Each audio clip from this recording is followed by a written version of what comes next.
کیا آپ جانتے ہیں ایک نبی نے ایسے شخص کا ساتھ دیا جو کشتی توڑ دیتا تھا اور ایک بچے کو قتل کر دیتا تھا۔ یہ حضرت موسیٰ علیہ السلام تھے اور ان کے ساتھ تھے خضر علیہ السلام، جنہیں اللہ تعالیٰ نے خاص علم عطا فرمایا تھا۔ دونوں ایک کشتی میں سوار ہوئے۔ اچانک خضر نے کشتی میں سوراخ کر دیا۔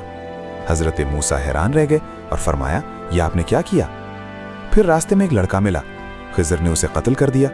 یہ دیکھ کر موسیٰ صبر نہ کر سکے اور کہا، یہ تو بہت بڑا کام ہو گیا۔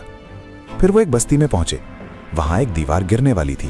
خضر نے اسے بغیر مزدوری کے ٹھیک کر دیا۔ موسیٰ کو یہ بات بھی عجیب لگی۔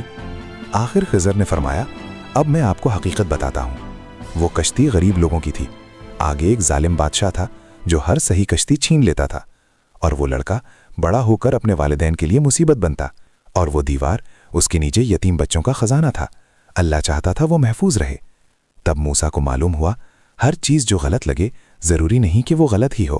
اللہ کی حکمت انسان کی سمجھ سے کہیں زیادہ بڑی ہوتی ہے۔